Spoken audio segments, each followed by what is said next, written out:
Parmigiano Reggiano, o meglio Reggiano Reggiano. Romani, scienza, arte strana, scienza strana. Nasce la bandiera italiana. Erbazzone, Crostolo, no, è il fiume che si chiama Crostolo. Le donne della Bibbia, sulla torre di San Prospero. Il cancro pollo. Vi farò vedere l'arte, il cibo, la storia e un capodoglio che per caso passava di qui e che i reggiani hanno deciso di imbalsamare.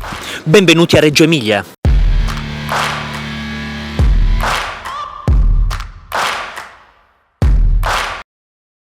Reggio Emilia si trova nel cuore dell'Emilia, come Reggio Calabria si trova nel cuore della Calabria, dipende tutto dalla regione. Nel 187 a.C. il console romano Marco Emilio Lepido costruì la Via Emilia, un'autostrada, anzi una biga strada per collegare Rimini, antica città romana che ho raccontato qui, a Piacenza, di cui vi parlerò. È proprio Emilio che, dando il suo nome alla Via Emilia, darà poi il nome a tutta la regione. E dopo 2200 anni, con qualche ritocco e aggiornamento, la Via Emilia è ancora qui! Lungo la via vengono create Modena e Parma e tra le due città viene fondato esattamente in questo punto un presidio militare chiamato Lepidum Regium, ossia il territorio di Lepido, per gli amici Reggio. Affascinante pensare che sempre lungo la via Emilia viene fondata esattamente in questo punto la città di Fonderie Fratelli Silvestri Fidenza. Come per Modena, Parma e Bologna, la via Emilia taglia a metà il centro storico. Entro via Emilia, esco via Emilia, entro via Emilia, esco via Emilia, entro Reggio, esco Reggio. Arriva il Medioevo con le invasioni barbariche, ma delle antiche mura medievali rimane poco. Anche se pesantemente rimaneggiata in stile neoclassico francese, rimane la Porta di San Pietro sulla via Emilia. Molto importante perché è rivolta verso Modena, i nemici giurati dei reggiani. Il racconto di un'antica battaglia con i modenesi ha donato ai reggiani il nomignolo di teste quadre, perché in sostanza le avevano prese. Questo nomignolo viene usato tutt'oggi, specialmente negli scontri calcistici tra Modena e Reggio. I reggiani ormai ci sono affezionati e ne sono quasi orgogliosi, ma la porta più vicina allo stile originale è la porta Santa Croce, a nord. Molto importante perché è rivolta verso Mantova, i nemici giurati dei reggiani. Si sono contesi l'oasi di Suzzara, ne ho parlato quando ho scoperto che esisteva Suzzara. Pausa con pizzetta rinforzante in un locale storico di Reggio, puoi scegliere tra margherita e con acciughe, per sicurezza le ho prese tutte e due. Siamo nella piazza principale dedicata all'importante politico socialista reggiano Camillo Prampolini e dove, boom, si fa anche il mercato. Viene costruito il Duomo romanico che, come tradizione, hanno provato a rifare in stile rinascimentale, lasciandolo a metà perché sono finiti i soldi. Al Palazzo dei Musei, che potete riconoscere dalla forma di queste particolari lampade e dall'enorme pavone attaccato sulla facciata, potete trovare i mosaici medievali che erano nel Duomo e negli altri edifici reggiani. Sono meravigliosi. Questo è Milo il Campanaro, che gioca sul nome simile all'unità di misura miglio per far vedere che è alto come un campanile, o il frate nero che porge l'acqua al novizio. La guancia rossa e la scritta Bibulum suggeriscono che sia un ubriacone. Poi ci sono uomini con la clava, demoni e tanti mostri di qualche tipo. Dal simbolo sembra che siano radioattivi. In ultimo qualche immancabile segno zodiacale. C'è la Vergine, i pesci, Giano Bifronte, ossia il segno zodiacale di gennaio, e lui, il leggendario Cancro Pollo, ormai venerato dai reggiani come il mosaico più brutto ma estremamente affascinante e simpatico della città. Il Duomo attuale invece è sobriamente rinascimentale e contiene le spoglie dei santi protettori di Reggio, Crisante e Daria. Crisante era un pagano fino a quando venne convertito al cristianesimo, ma al padre di Crisante questa conversione proprio non andava giù e per riconvertire il figlio ebbe l'idea di chiamare la vestale Daria. Ironia della sorte, anche Daria divenne cristiana, oltre il danno la beffa, i due si sposarono e si misero a convertire le persone. Dopo il nulla di Daria e Crisante si persero le tracce, alcuni giurano che vennero sepolti vivi. Gli indizi portano tutti verso il padre, ma lui ribatte che sono calunnie e giustizia a orologeria. Si sospetta anche di Emilio il Campanaro per un suo possibile flirt con Daria. Ma le indagini sono ancora in corso. Erbazzone, forse il cibo più tipico di Reggio, tipo una torta salata con parmigiano e a discrezione e ciccioli di maiale. Qui si mangia anche a colazione al posto della brioche. Il vescovo Bonfrancesco Arlotti, nome vero, voleva costruire il suo palazzo dei canonici vicino al Duomo, ma vicino al Duomo c'era già il battistero di San Giovanni, quindi poteva o costruirlo un po' più in là, o, perché no, costruirlo tutto attorno al battistero di San Giovanni. Su questo battistero c'è un detto reggiano: San Giovanni fa vedere gli inganni. Questo perché, come abbiamo avuto modo di vedere in tantissime città, qui sono incise le antiche misure usate nel Medioevo, il braccio reggiano e la pertica. Un braccio reggiano misurava più o meno così. Statuina di Crostolo, il fiume della città, e che una volta scorreva proprio in centro, poi vi farò vedere dove. Il Palazzo del Monte fu il primo palazzo comunale, con la sua torre che ricorda molto il Palazzo di Parma, e infatti dietro è pure giallo Parma. Ma c'è un sacco di giallo Parma a Reggio, anche le macchine sono giallo Parma. L'orologio della torre è stato fatto da Giampaolo Ranieri, lo stesso che fece quello veneziano. In parte c'è quello che era il Palazzo del Capitano del Popolo, durato pochissimo perché i Gonzaga conquistarono presto Reggio e il palazzo divenne una ben più utile osteria. Ora c'è un hotel e un bar. Sono state recuperate alcune stanze, tipo la Sala del Capitano, dove si svolgono ancora degli eventi. Questo è l'unico affresco rimasto intatto da allora. Entriamo nel vivo del cibo reggiano, con i salami di Felino, non il gatto ma il paese, il prosciutto che è ok e dei loro vicini di Parma, e il formaggio che però qui chiamano il reggiano, no polemica. E ovviamente l'immancabile torta fritta, e volevo dire crescentine, e volevo dire gnocco fritto, calice di Lambruschino. Poi ci sono i cappelletti che non sono tortellini e i miei amati tortelli di zucca fatti alla reggiana con il soffrittino, dolce tipico zuppa inglese.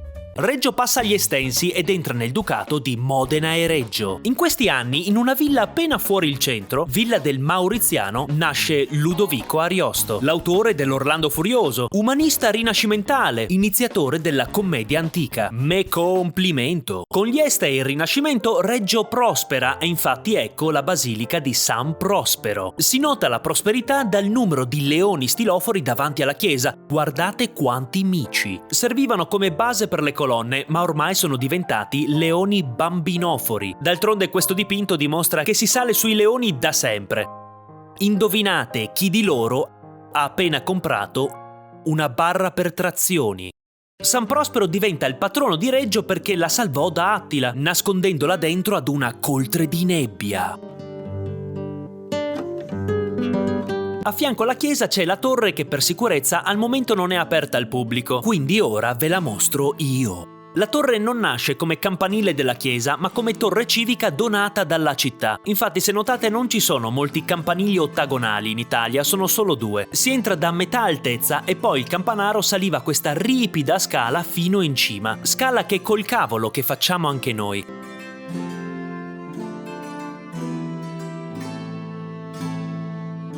Ed eccoci in cima.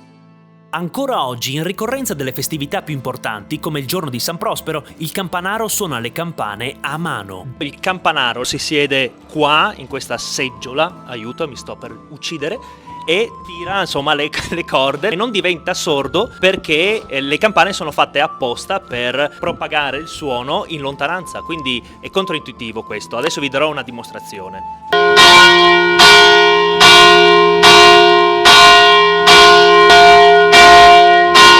Da vecchia volpe ho scelto il tramonto per godere della luce migliore.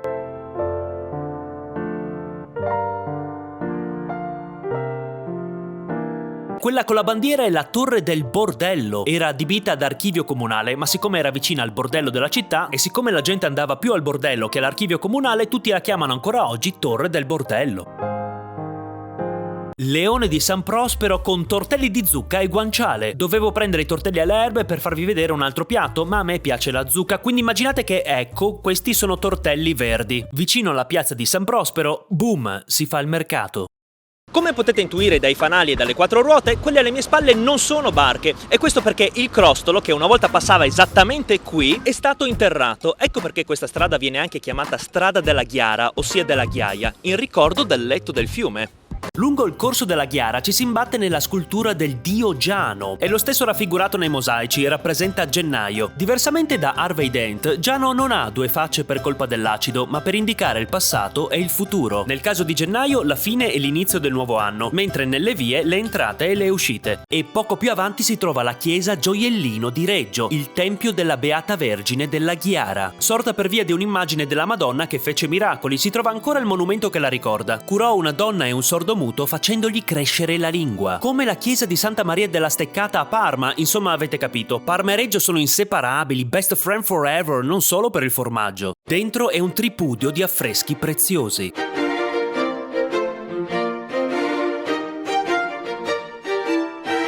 Le 4 cupole rappresentano i 4 tempi biblici. il paganesimo, l'Antico Testamento, il Vangelo e i padri della Chiesa, che sarebbe adesso. Nei bracci che uniscono le cupole ci sono eventi della Bibbia, ma che hanno come protagoniste le donne.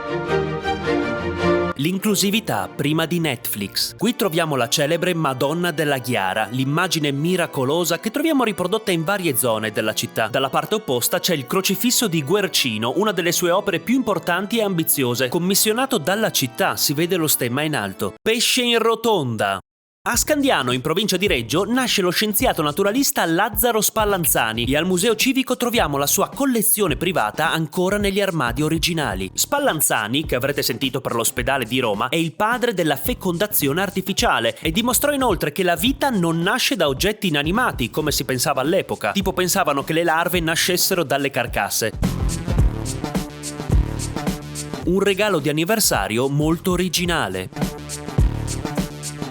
Dopo i mosaici, il museo regala altre sale affascinanti, sempre piene di bambini che imparano la natura direttamente guardandola. Le fasi della nascita di un pulcino, me lo sono sempre chiesto. Questa è la balena Valentina, nuotava nel mare della pianura padana qualche milione di anni fa. E la Venere di Chiozza, una delle pochissime statuette del Paleolitico.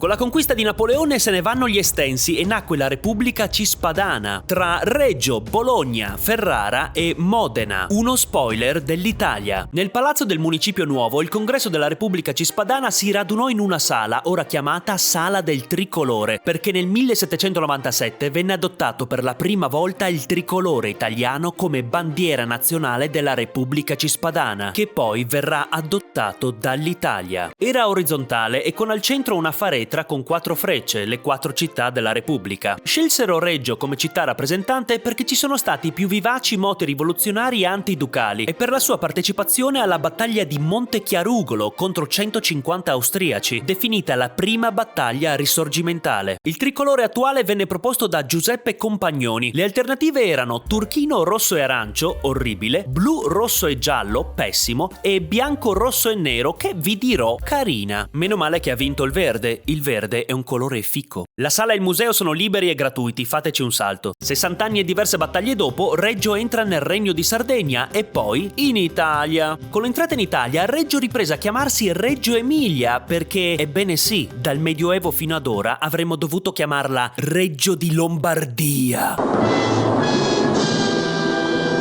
Dopo la prima guerra mondiale nasce Piazza della Vittoria coi suoi monumenti ai caduti. Ci sono i 2 teatri, giochi di fontane pirotecniche, la fighissima galleria Parmeggiani in stile neogotico rinascimentale coi gargoyle, un applauso, apprezzo molto, e il Parco del Popolo al posto della cittadella ducale che ormai non serve più. Contiene un cedro del Libano centenario. In Piazza Vittoria, boom, si fa il mercato. Chicchetta segreta, in Vicolo Venezia c'è forse il primo graffito italiano. Il popolo giusto vuole la neve. Si pensa che neve fosse una parola in codice per definire la fine del regime fascista. Bollito reggiano col cotechino, la lingua, le costolette, insomma fammi un po' di tutto che da una vita che non mangio il bollito. Ci sono le classiche salse con la mostarda e avevano pure un favoloso crenne, una salsa al rafano tipo wasabi, che dovrebbe essere più tipico del nord-est, più bottiglietta di lambrusco secco. Ultima perla del museo, ve l'avevo promesso. Un capodoglio imbalsamato. 6 capodogli si spiaggiarono nei pressi di Senigallia nel 1938. Un gruppo di pescatori prende il più piccolo e lo porta in tour. Arrivato a Reggio in via di decomposizione, venne comprato e imbalsamato. Ora fa compagnia alla balena Valentina. Abbondano un sacco di mostre di arte contemporanea, tra cui la collezione più importante di tutta l'Emilia-Romagna, la collezione Maramotti. L'ingresso è sempre gratuito ma su prenotazione, così vi possono accompagnare e spiegare quest'arte sbarazzina. Ad esempio, adesso so che questa frutta rappresenta il deperimento dell'uomo. Penso di aver incontrato l'artista al mercato. E questo coccodrillo e Fibonacci rappresenta come natura e razionalità seguano direzioni opposte. Questa barca del Parmigiani porta con sé delle idee o delle credenze che sono in 2D perché perfette, diverse dal mondo tridimensionale. Però se le guardi da un altro punto di vista si rivelano solo una nostra costruzione e quindi imperfetta. Questo è il riscaldamento climatico. Questo penso fosse destinato alla sala di Spallanzani. E qua vicino c'è pure il consorzio ufficiale del Parmigiano Reggiano, i miei ossequi. Reggio Emilia è stata la città in cui è cresciuto e ha giocato Kobe Bryant, il campione della pallacanestro della NBA. Gli hanno dedicato questa piazzetta vicino alla scuola in cui studiava. Grande giocatore di pallacanestro è anche Enrico Cialdini, un vero campione. Ah no, vincitore a palestro. Comunque è un vincitore. In conclusione, Calatrava firma Le Vele, la stazione avveniristica dell'alta velocità. Guardate che avveniristica. E i ponti lungo l'autostrada, guardate che avveniristici, con cui Calatrava fa scivolare Reggio verso il futuro.